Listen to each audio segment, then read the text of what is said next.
So there's a woman that not a lot of people really talk about her, but her name is Elida Fowle. She was a philanthropist and charity worker during the war, mostly in Washington. Her history is quite unique. Even they made a movie about her in 1913 called Songbird of the North.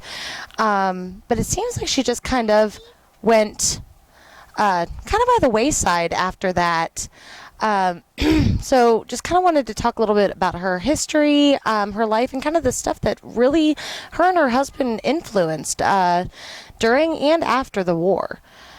So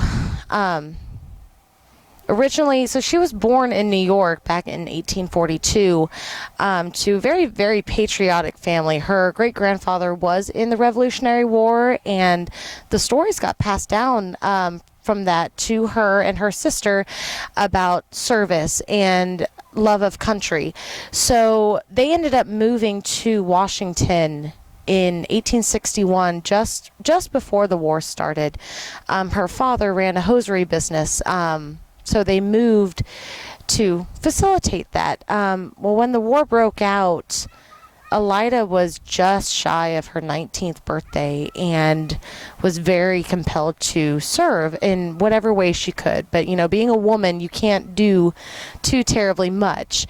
She did try to join with the nursing corps. However, she was too young. Dorothea Dix ended up creating an Army Corps of Nurses during the war. They said you had to be 25 and be very ugly, was the best way to put it.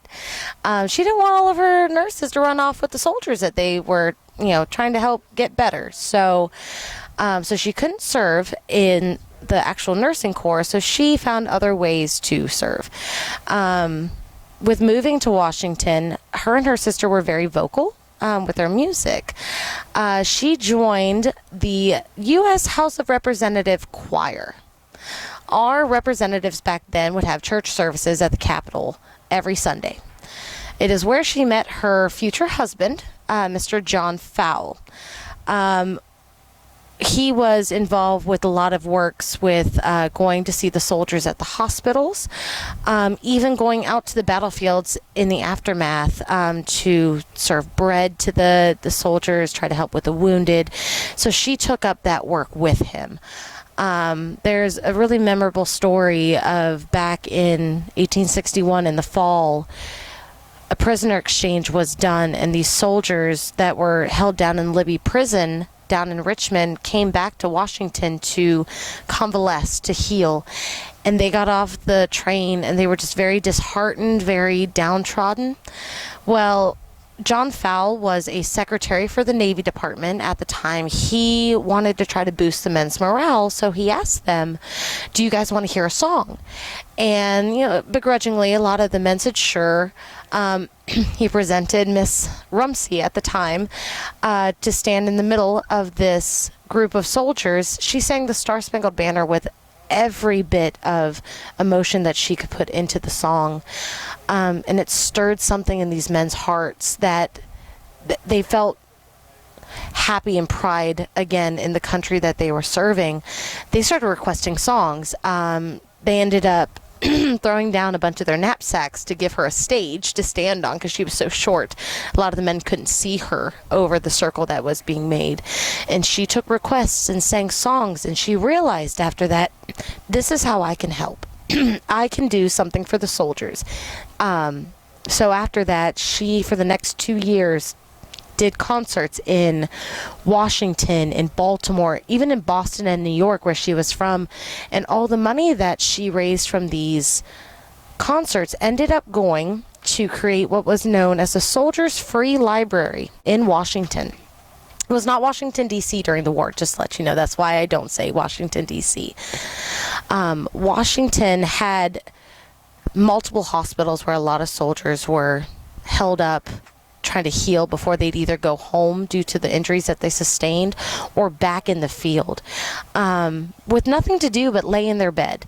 So with her raising the money for this, due to also songs that her future husband would write.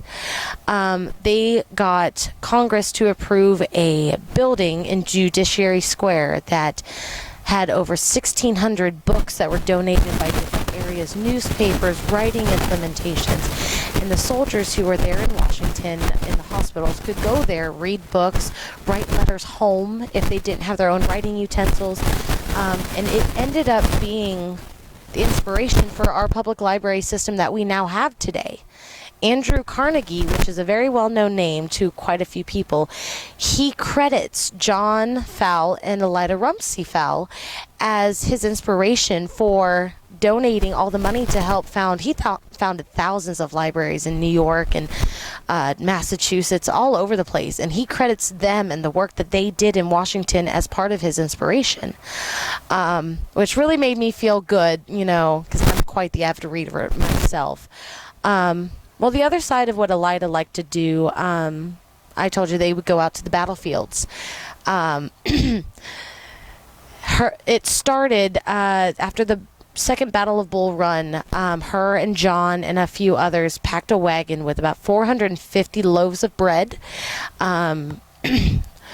bandages, shirts, and religious tracts to help pass out to the soldiers. They took a 30-mile trip in a wagon overnight with no pass, which back then, if you did not have a pass to get through the lines, you could be arrested. So they took a risk to go and do this.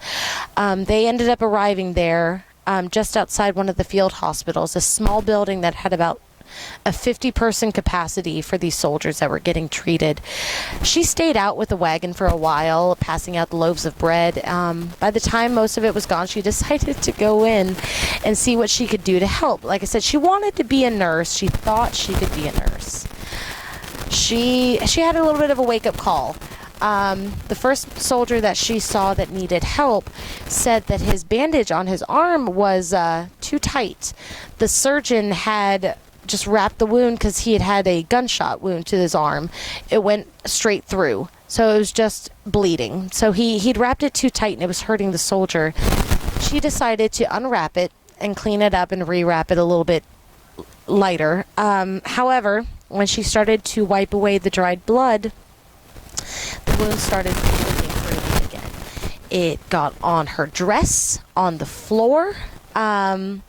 You have to remember, a 30-mile trip overnight is no small feat for a woman like her. So she'd been up for quite a bit of time. It was hot because it was late summer, as well as the smell of the blood. She fainted. She fainted dead away. They had to carry her out to the wagon to revive her. And when she woke up, she was really upset with herself that she fainted at the first chance to help these men.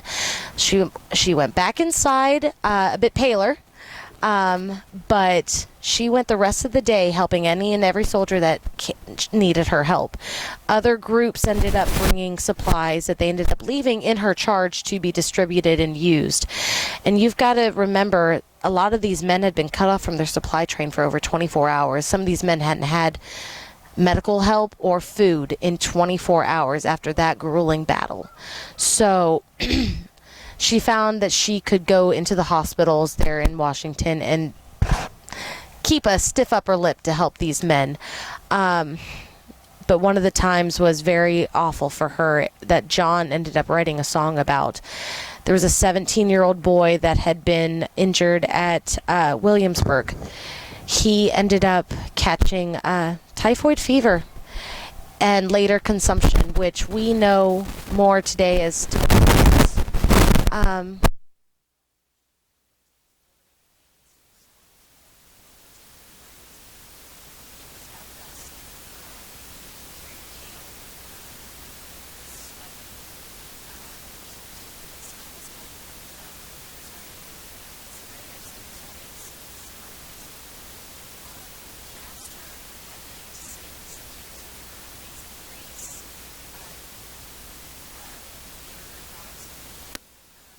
Knew he wasn't going to make it until the morning, and they did sing quite a few songs, and he did pass that night, but it was said that he was at peace due to getting to talk with her and sing the songs, and he came to be okay with the sacrifice that he had made for his country.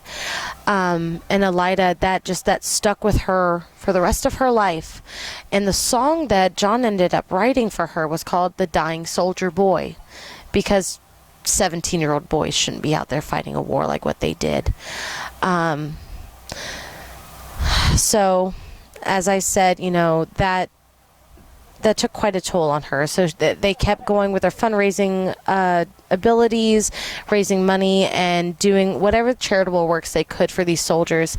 1863 was when the library was built, but not until after her and John had gotten married. Now, a fun little fact about her life: her and John were one of the only couples ever married in the Capitol building. They were the very first. And due to their status with the choir, they had an attendance of 2,500 to almost 3,000 people at their wedding. And it was also requested, as usual, her to sing a song. She stood on the Speaker of the House desk and sang the Star-Spangled Banner after she got married. Which everyone they always remembered her. They said if a statue could be built of her, it would be with a song on her lips, the Bible in her hand, and a foot on the rebel flag. And she proved that with the amount of passion that she put into singing the Star-Spangled Banner on her wedding day. Well, after the war, her and her husband ended up moving to Boston, just outside to Dorchester, where he worked in the wool business. She continued founding groups. She helped found the Grandfathers of Union Veterans Group. Her and her husband ended up adopting 2 orphans from the war, as well as their own 4 children, 3 of which made it to adulthood, and they helped raise 2 emancipated children that parents unfortunately were lost during the war as well. She ended up living until 1919, just a week after Congress had passed the resolution for women to vote. She did not live till 1920 when it was actually ratified. However, she was a big speaker to women's rights and the rights of children, with a lot of the slave labor that she saw during the war, the Industrial Revolution that she lived through. She was a big speaker for that. So a lot of what we see today with charitable works and these organizations, I really feel she had a good impact on. And I like to think, after hearing her story, I try to be a better person myself with volunteering my time, as well as I love to sing. So her story just hit a personal note for me. And that's why I do this. So I really wanted to share her story and tell everyone a little the Songbird of the North, as she was named, the movie that was done after her. So that was fascinating. We will try a demonstration of one of the singing that she might do to a wounded soldier. Mm-hmm. Would you try to accomplish that for us, please, here in a little bit? Yeah, of course. Thank you. Wonderful interview. Thank you.